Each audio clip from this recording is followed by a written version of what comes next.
마가복음 11장 15절부터 18절까지입니다. 성경 여러분 주보에는 그게 나와 있는데 우리 12절부터 18절까지 읽겠습니다.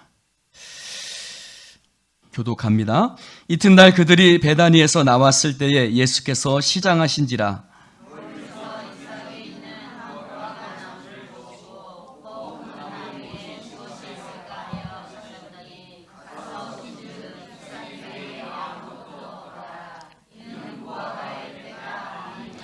예수께서 나무에게 말씀하여 이르시되 이제부터 영원토록 사람이 내게서 열매를 따먹지 못하리라 하시니 제자들이 이를 듣더라.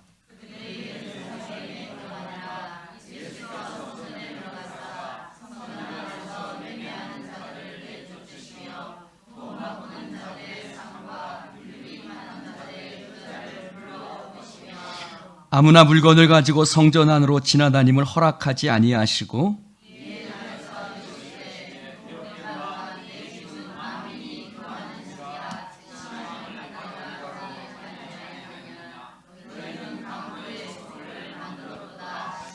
함께 읽습니다. 대제사장들과 서기관들이 듣고 예수를 어떻게 죽일까 하고 꾀하니 이는 무리가 다 그의 교훈을 놀랍게 여김으로 그를 두려워함일러라. 아멘. 아멘. 우리 잠깐 동영상 하나 보고 하나님 말씀 나누겠습니다. 인도에서 거액을 투자해 만든 다리가 개통을 앞두고 홍수로 인해 무너지는 사고가 발생했습니다. 현지 언론 보도에 따르면 사고는 지난 18일 인도 북동부 비하르주 아라리아에 있는 바크라강에서 발생했습니다. 인도 주정부가 우리 돈으로 약 20억 원을 들여 건설 중이던 다리는 진입로를 제외한 대부분이 완공돼 개통식을 앞둔 상태였습니다. 다행히 이번 사고로 인명피해는 없는 것으로 알려졌지만 거액을 들여 지은 다리가 홍수로 힘없이 무너지면서 일각에선 부실공사 의혹도 제기됐습니다. 오늘 아침에, 오늘 새벽에 제가 설교를 준비하다가 우연히 보았던 뉴스입니다. 여러분 이 뉴스를 보면서 어떤 생각이 드십니까? 멀쩡해 보이는 다리가 이제 완공을 앞에 두고 있는 멀쩡해 보이는 다리가 갑자기 폭우가 내렸고 그 폭우에 불어난 물살을 견디지 못하고 결국 그 다리가 무너졌다는 이 기사를 보면서 저는 여러 가지 생각을 하게 되었습니다. 겉은 멀쩡해 보이지만 속은 부실해서 물살을 견딜 힘이 없었던 것이죠. 저는 이것을 보면서 우리 교회를 또 우리의 신앙을 한번 생각해 봤습니다. 우리 공동체는 세상의 세찬 물살을 견뎌낼 수 있을 만큼 과연 튼튼한가? 우리의 신앙은 세상의 여러 가지 시험과 환난이 다가올 때 그 모든 것들을 이겨낼 수 있을 만큼 정말 튼튼한가? 겉은 멀쩡해 보였죠. 겉은 멀쩡해 보였지만 그 멀쩡해 보이는 다리가 물살을 견디지 못하고 무너지고 흘러내려가고 떠내려가 버렸던 것처럼 과연 우리의 신앙인 겉으로는 멀쩡해 보이지만 그 속조차 우리의 공동체는 겉에는 멀쩡해 보이지만 과연 그 모든 것을 이겨낼 수 있는 힘과 능력이 있다면 있을까라는 그런 생각을 하게 되었습니다. 만약 저 다리를 건설하는 현장에 저 다리가 부실한 그런 다리라는 것을 알고 있는 사람이 생각이 똑바로 바뀐 사람이 있었다면 저 다리가 저렇게 건설되도록 그냥 내버려 두진 않았겠지요. 어떻게 해서라도 저 다리를 개통하지 못하게 했을 것이고 공사를 멈추고 기존에 있던 다리를 무너뜨리고 새로 건축했겠지요. 결국 큰 피해를 남기고 말았습니다. 내 머릿속에 지우개라는 그런 영화를 제가 봤던 기억이 있습니다. 그 영화 속에 주인공은 공사 현장의 감독이었습니다. 그랬더니 그 사람이 이렇게 멀쩡하게 이제 거의 다 건축이 다 된 저 다리처럼 이미 건축이 다 되어지고 인테리어도 다 끝난 그 공사 현장에 나타나더니 망치로 이곳저곳을 툭툭 다 깨부수기 시작합니다. 그러니까 사람들이 막 놀라면서 소리치죠. 저 미친놈 저거 막 이렇게 소리칩니다. 그랬더니 그 사람이 하는 말이 대사가 저는 아직도 기억에 남습니다. 뭐라고 이야기를 하냐면 이거 어차피 새로 다 지어야 합니다. 이대로는 쓸 수가 없습니다. 라는 말이었습니다. 이거 어차피 다 새대로 쓸 수가 없어. 어차피 새로 지어야 한다는 그 사람의 말처럼 여러분 오늘 예수님께서 성전에 들어가셔서 성전을 정화하시죠. 비둘기 파는 자들, 돈 바꾸는 자들을 둘러부시고 쫓아내십니다. 그리고 13장에 가면 예수님이 이렇게 말씀하십니다. 이 성전은 무너져 내릴 것이다. 어떻게 한다고요? 무너져 내릴 것이다. 이 성전은 무너져 내릴 것이다. 이 성전은 무너져 내릴 것이고 돌 위에 돌 하나도 남지 않을 것이다. 실제로 이 성전은 BC 19년부터 AD 63년까지 무려 거의 80년에 걸쳐서 지어진 성전이었습니다. 그러니까 예수님께서 십자가 달려 죽으시고 부활 승천하신 이후에도 이 성전의 공사, 이 헤롯 성전의 공사는 계속되어졌지만 그러나 AD 70년에 로마 장군 티투스에 의해서 이 성전은 결국 무너지고 말지요. 그리고 그 이후에 예루살렘 성전은 아직도 건축되지 못하고 있습니다. 정말 그 성전이 멀쩡했다면 무너지지 않았겠죠. 제가 말하는 멀쩡하다는 말은 겉이 멀쩡한 게 아니라 여러분 80년에 지었으니 얼마나 겉은 멀쩡하고 화려하고 멋있었겠습니까? 그러나 하나님 보시기에 그 성전은 멀쩡한 성전이 아니었기에 무너져야 할 것이라고 말씀하시고 결국 예수님의 말씀대로 그 성전은 무너져 버렸던 것입니다. 사랑하는 성도 여러분, 그렇다면 우리 예수인교회 공동체는 멀쩡한 공동체일까?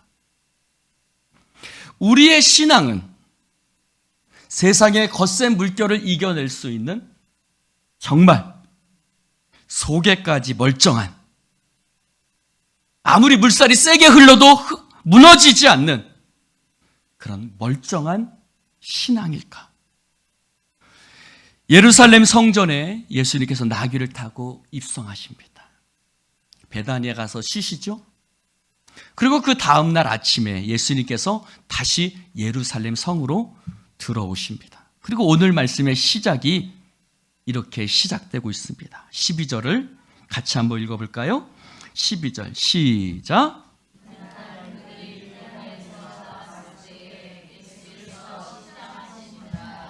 뭐라고요? 예수께서 시장하셨다라고 얘기를 시작하고 있습니다.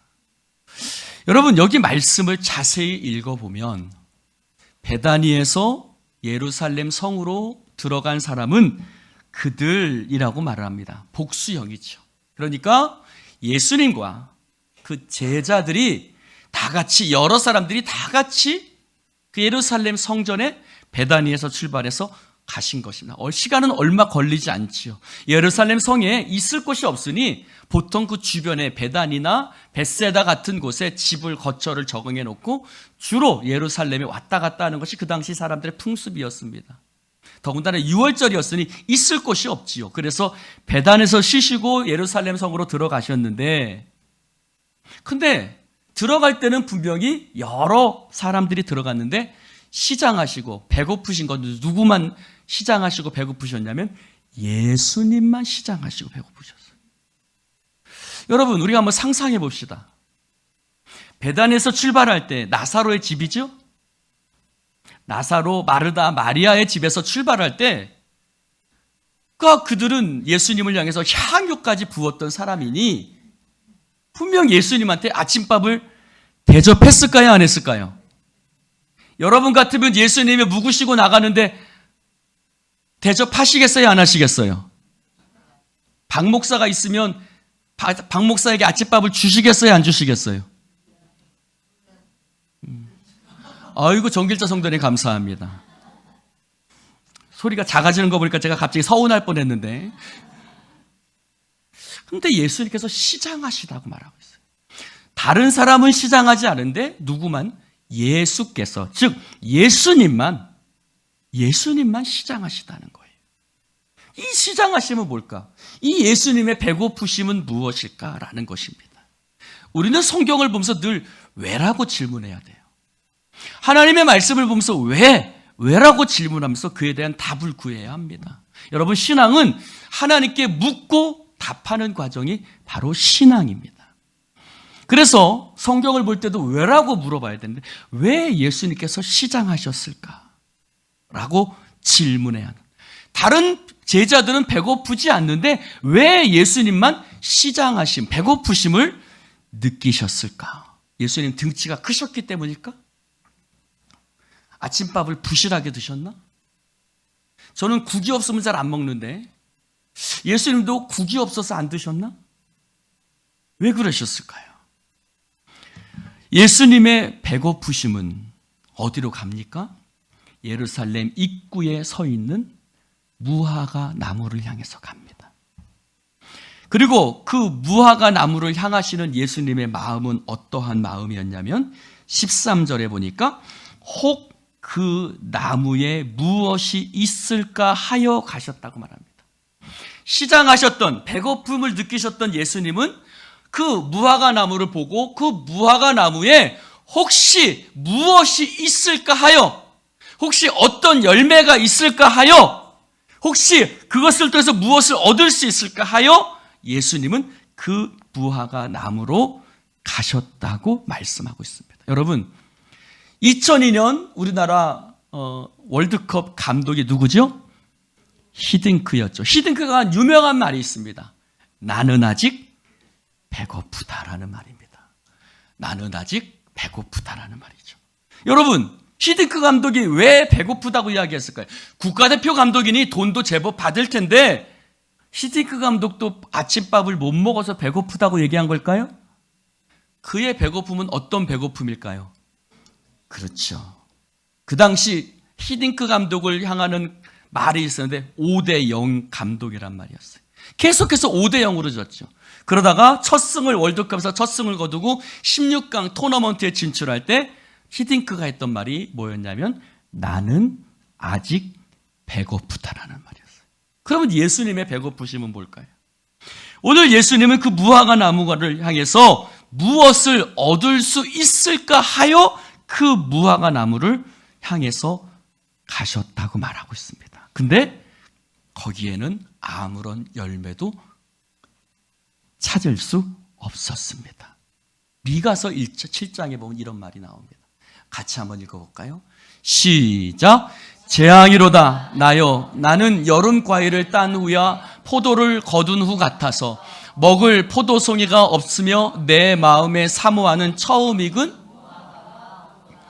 이제 무화과 나무가 첫 열매를 맺히는 게 언제냐면 4월 달 정도입니다.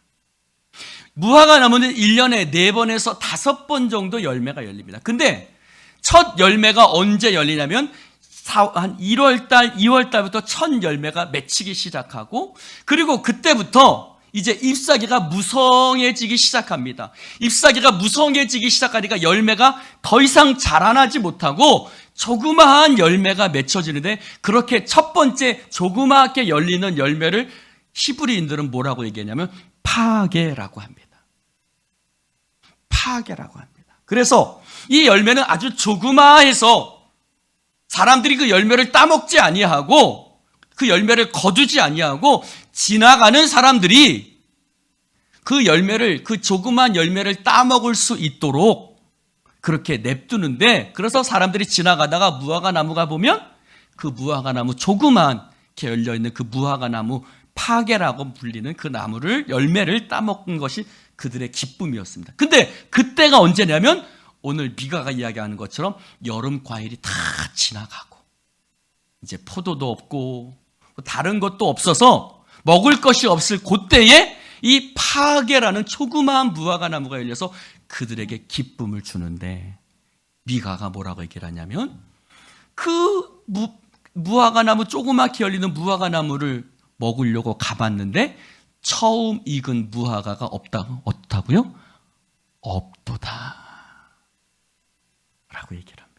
마치 예수님처럼 예수님께서 무엇이 있을까 하여 하고 가서 바라봤는데 아무것도 없다는 거예요.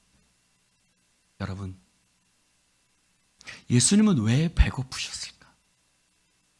예수님이 찾으시는 무화과 열매는 무엇이었을까? 사랑하는 성도 여러분, 예수님이 찾으시는 열매를 미가는 이렇게 이야기를 하고 있습니다. 미가서 7장 2절부터 6절까지 보면 경건한 자가 세상에서 끊어졌고 정직한 자가 사람들 가운데 없고 무리가 다 피를 흘리고 매복하고 그물로 형제를 잡으려 하고 두 손으로 부지런히 악을 행하고 지도자와 재판관은 뇌물을 구하고 권세자는 자기 마음의 욕심으로 말하고 행동하고 그들은 가장 선한 자 같지만 가시 같고 정직한 자 같지만 찔레것 같고 찔레의 가시와 같다라고 얘기를 합니다. 결국 미가가 찾고 싶었던 그 열매는 진짜 무화과 나무 열매가 아니라 이스라엘 백성들 가운데 맺혀지는 열매, 하나님의 백성으로서 살아야 될 삶의 열매, 정직하고 경건하고 이웃을 향해서 불쌍히 여기고 사랑하고 품어주고 울타리처럼 품어주고 그러한 모든 것들, 선하고 하나님을 사랑하고 세상의 빛이 되어지는 그런 삶, 바로 예수 그리스도를 믿는 자로서 저와 여러분 가운데 맺혀져야 될 열매. 할렐루야. 옆 사람에게 인사합시다. 당신에겐 열매가 있습니까? 사랑하는 성도 여러분, 예수님께서 기대하신 열매도 미가가 말한 그것이었어요. 그래서 예수님은 성전에 들어가셔서 어떻게 하셨어요? 성전 안에서 장사하는 사람들, 돈 바꾸는 사람들, 돈 바꾸는 사람들의 상, 비둘기 파는 자들의 의자를 다 둘러 엎어버리셨어요. 왜요? 삶의 변화가 없는 예배, 열매가 없는 신앙생활, 너희들이 와서 예배를 드리고 너희들이 와서 하나님 앞에 예물도 드리고 너희들이 와서 제사를 드리지만 너희들의 삶 속에는 예수 그리스도를 믿는 자로서 하나님의 백성으로서 하나님의 자녀로서 너희들의 삶에는 아무런 열매가 없이 오히려 세상 사람들처럼 악하고 더럽고 추하고 오히려 때로는 세상 사람들보다 더 악한, 그래서 예수님 뭐라고 말씀하십니까? 내 집은 만민이 기도하는 집인데 너희는 강도의 소굴을 만드는도다. 여러분, 그들이 성전에서 했던 것은 뭘까요? 돈을 바꾸죠. 왜 돈을 바꾸냐면 그 당시 쓰이는 동전은 로마의 동전인데 로마의 동전을 갖고 성전에 드릴 수가 없는 거예요. 이방인의 돈을 갖고 성전에 드릴 수가 없으니까 와서 유대인의 돈으로 바꿉니다. 그래서 성전에 와서 돈을 바꿔요. 또 왜 비둘기나 이런 것들을 여러 가지들을 매매할까요? 예물을 가지고 나와서 하나님 앞에 제사를 드려야 되는데 먼 곳에서 가지고 와서 예물을 드리면 데리고 오다가 상처가 나고 흠과 여러 가지 것들이 생길 수 있죠. 그래서 흠이 없는 것을 가지고 하나님 앞에 제사를 드리기 위해서 일부러 성전 안에서 제물을 구입했던 것입니다. 그러니 여기서 말하는 예수님이 강도의 소굴을 만들었다는 것은 교회 안에서 장사하지 말라 그런 얘기가 아니죠. 물론 교회 안에서 장사하면 안 됩니다. 교회 안에서 자기의 유익을 취하면 안 됩니다. 그러나 여기서 말하는 강도의 소굴은 너희들이 교회를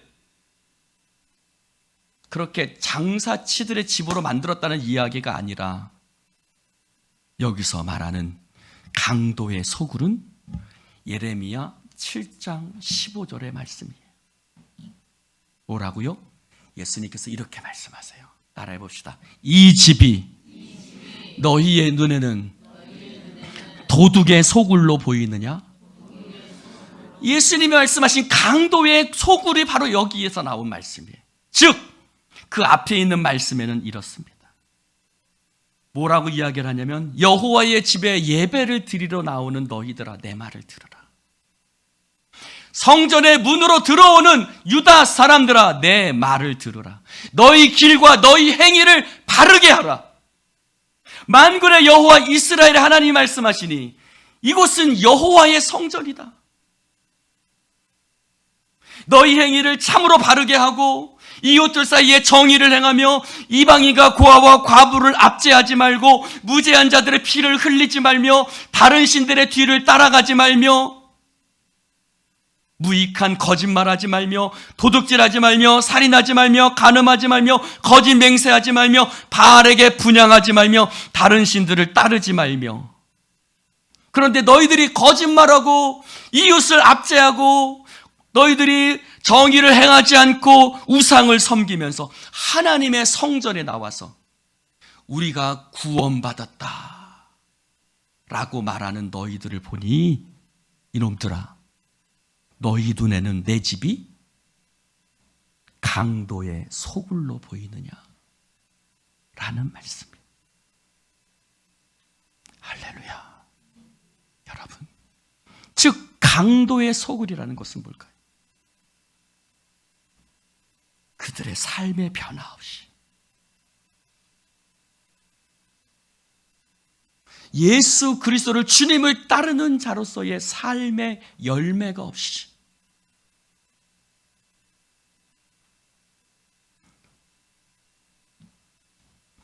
하나님 앞에 나와서 드리는 예배. 그러니 그 도둑과 강도는 누구예요? 하나님 앞에 나와 예배를 드리는 바로 그들 자신이었던 거예요.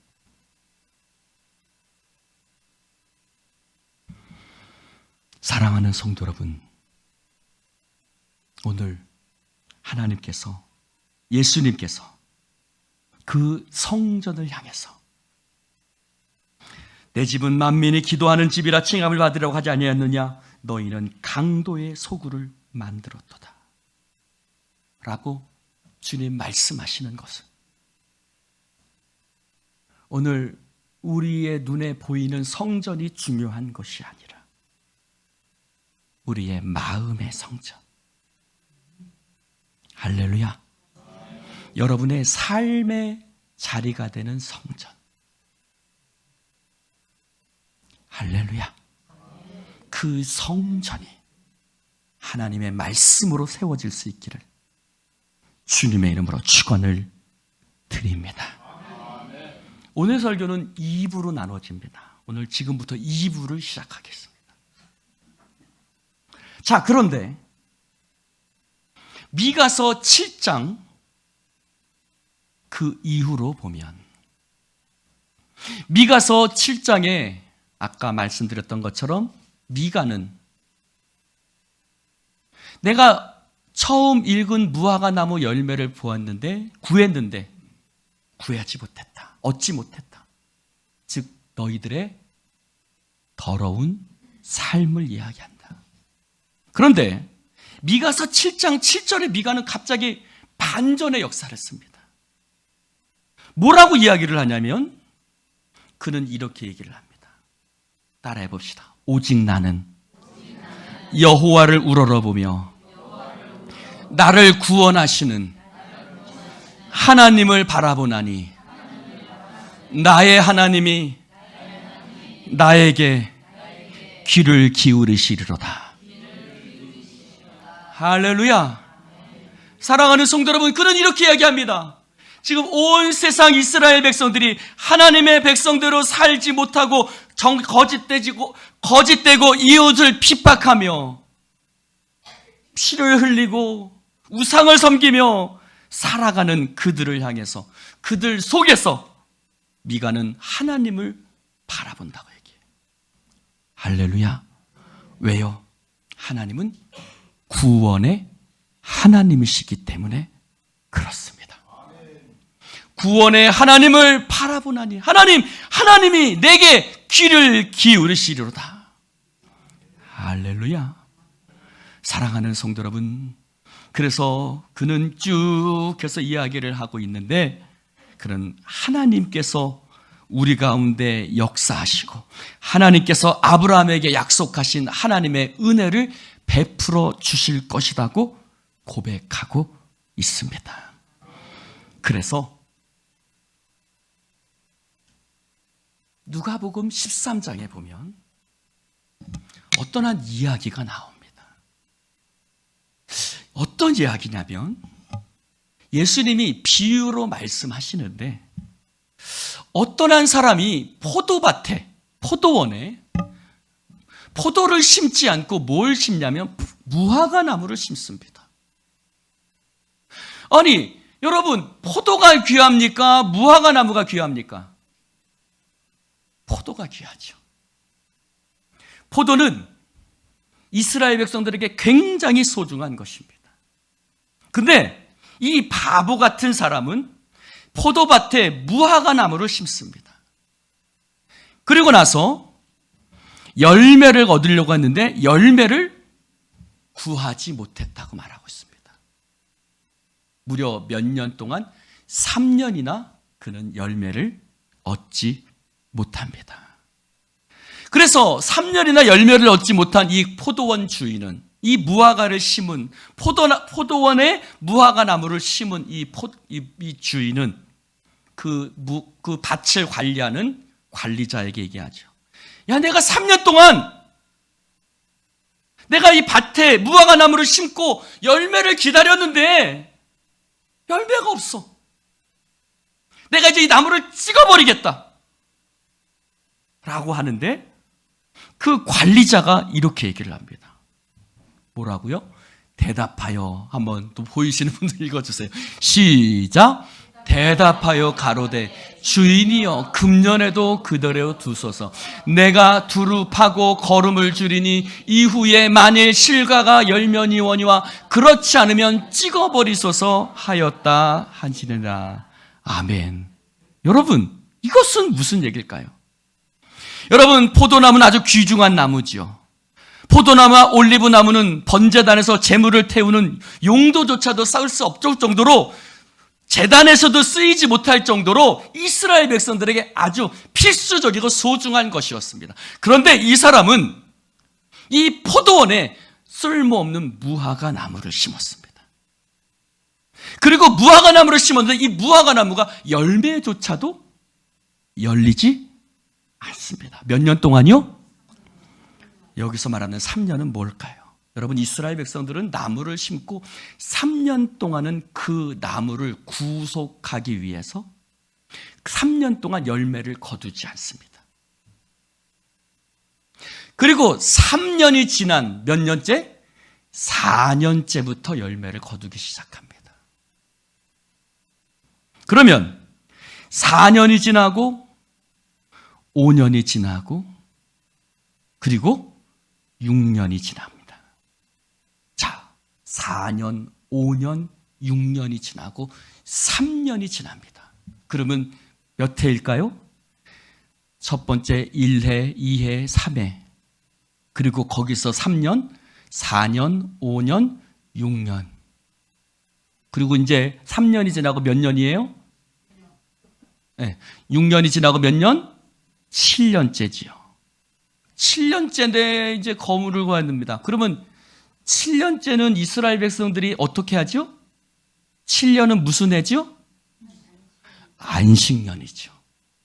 안식년 때는 그 밭을 쉬게 합니다. 그러니 이것이 몇 년째가 된 겁니까? 7년이 지나고 8년이 된 거예요. 즉 3년이 지나고 열매를 거둔다는 것은 8년째가 됐다는 소리예요. 자, 여러분 같으면 8년째 아무런 열매도 거둘 수 없는, 열매도 거두지 못하는 이 무화과 나무를, 여러분 같으면 이 무화과 나무 어떻게 하실래요? 저는 이 주인이 무지하게 성질이 좋은 주인 같습니다. 몇 년 동안 기다린 거예요? 무려 7년 동안 기다리고 8년째가 된 거예요. 그러니 나무를 찍어 버리려고 하는 이 사람의 마음도 이해가 돼요, 안 돼요? 충분히 되죠. 근데 여기 더한 사람이 있습니다. 아마 주변 사람들이 욕했을 거예요. 아니, 그 좋은 포도밭에다가 왜 무화과 나무를 심어? 더군다나 열매가 없으면 빨리빨리 잘라버리지. 왜 그걸 7년 동안이나 두고 봐? 근데 더 속 터지는 한 사람이 있습니다. 누구예요? 포도원지기예요. 과원지기예요. 과원지기가 이렇게 얘기를 합니다. 뭐라고 얘기를 합니까? 주인님, 금년만 좀 그대로 두십시오.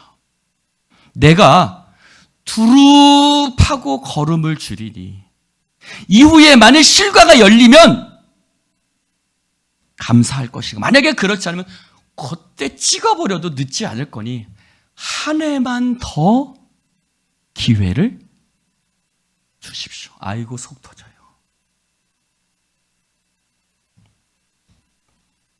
사랑하는 성도 여러분, 이 포도원 주인은 바보 같습니다. 왜요? 포도원에 무화과 나무를 심으니 바보, 열매가 열리지 않는 이 무화과를 7년 동안 나 지켜보니 바보고, 이 가원지기는 더 바보예요? 더 맨더머예요? 이 속 터지는 가원지기는 뭐라고 얘기해요? 한 해만 더 기다리자고 하니 속 터지는 바보 커플입니다. 사랑하는 성도 여러분, 무엇입니까?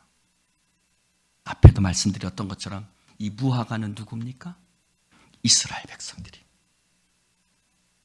이 무화과 나무는 누구예요? 저와 여러분들이에요. 하나님은 물론 예수 그리스도를 통해서 열매 맺지 못하는 그들을 심판하시고 뒤엎으신다고 말씀하셨어요. 그런데 제가 말씀을 준비하다가 이 말씀을 하나 주님의 말씀을 발견하고 깜짝 놀랐어요. 왜요? 저는 일부만 하고 끝나려고 했거든요. 열매 맺지 못하는 그들을 향한 하나님의 징계, 하나님의 진노, 하나님의 뒤엎으심. 근데 설교를 준비하다가 이 예수님의 말씀을 듣고 깜짝 놀랐어요. 왜요? 열매 맺지 못하는 무화과를 끝까지 지켜보시는 예수님. 그것도 모자라서 한 해만 더 지켜봅시다. 한 해만 더 두고 봅시다. 이번에 내가 주변에 밭을, 주변에 그 나무 주변에 뭐요? 이렇게 둘레를 좀 해가지고 거기다가 내가 그냥 농약 사해가지고 그냥 좋은 농약은 왕창 사가지고 내가 거기다 한번 농약을 한번 잔뜩 한번 넣어줄 테니까 올해만 한번 더 기다려 봅시다. 라고 말씀하시는 주님. 할렐루야. 할렐루야. 한 번 더 기다려보자고 말씀하시는 주님. 이 바보 같은 하나님이 지금 우리가 이 자리에 앉아 있을 수 있는 것은, 우리가 열매를 맺지 못하고 우리의 삶에 수없이 넘어지고 우리의 삶이 하나님 세상의 빛으로 드러남에도 불구하고 우리의 삶에는 여전히 캄캄한 어둠뿐인 것 같지만, 그럼에도 불구하고 끊임없이 열매 맺기를 기다리고 계시는, 열매 맺기를 소망하고 기다리고 계시는 그 주님의 은혜와 사랑이 저와 여러분을 붙들고 계신 줄로 믿습니다. 사랑하는 성도 여러분, 이스라엘을 비켜내고 그 자리에 다른 나무를 심을 수도 있겠지만, 그 나무를 찍어내고 다른 나무를 심을 수 있겠지만, 주님께서 저와 여러분을 비켜내지 아니하시고 찍어내버리지 아니하시고 끝까지 기다리시고 참고 기다리고 계시는 주님의 사랑이 이 말씀 속에 담겨 있는 줄로 믿습니다. 여러분, 그것은 그러면 열매 맺지 않아도 된다가 아니라 회개하고 주님 앞에 돌아와 하나님의 주님의 말씀을 듣고 깨달아 주님 앞에 여러분의 삶을 돌이켜서 주님을 따르는 자로서, 예수를 믿는 자로서 하나님의 백성으로서의 삶으로 세워져 가기를 소망하고 기다리고 계시는, 할렐루야, 주님의 그 마음이 바로 이 말씀 속에. 그래서 제가 2부라고 한 것입니다. 사랑하는 성도 여러분, 이것이 주님이 말씀하시는 하나님의 나라입니다. 요한복음 2장 17절에 보면 성경을 정화시키는 그 모습을 보고, 성전에서 상을 뒤엎으시는 예수님의 모습을 보고 제자들이 하는 말이 있습니다. 뭐라고요? 주의 전을 사모하는 열심이 나를 삼키리라 한 것을 기억하더라. 하나님의 집을 사모하는 열심이 그들을 예수님을 삼켰다는 거예요. 사랑하는 성도 여러분, 그것을 NIV 성경은 이렇게 얘기합니다. 하나님의 집을 향한 열심으로 나를 어떻게 한다고요? 소비한다는 거예요. 무엇으로요? 하나님의 백성들이, 당신의 제자들이 바로 세워지고 하나님의 자녀로서 믿음으로 세워지기를 위해서 예수님은 당신을 소비하신다는 거예요. 할렐루야. 여러분, 예수님의 세상에서 가장 큰 소비는 뭡니까? 십자가입니다. 하나님의 아들이 우리를 위해서, 하나님께서 당신의 그 소중한 아들을, 저와 여러분을 구원하시기 위해서 십자가에 달리신 것, 그것보다 더 큰 소비가 어디 있습니까? 그것보다 더 큰 낭비가 어디 있습니까? 세상에서 가장 큰 소비는 바로 예수님의 십자가인 것입니다. 사랑하는 성도 여러분, 그래서 오늘 주님이 하나님의 집을 향한 열심으로 자신을 소비하셨던 것처럼, 즉 당신의 백성들이 한 사람 한 사람이 믿음으로 세워지기를 위해서 당신을 소비하셨던 것처럼, 할렐루야, 주님이 뭐라고 말씀하시죠? 너희는 모든 족속으로 제자를 삼아 아버지와 아들과 성령의 이름으로 세례를 주고 내가 너희에게 분부한 모든 것을 가르쳐 지키게 하라.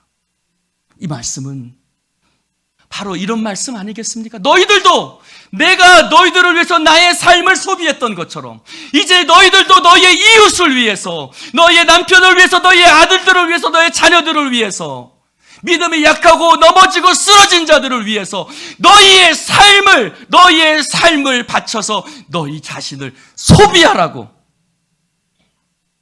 할렐루야.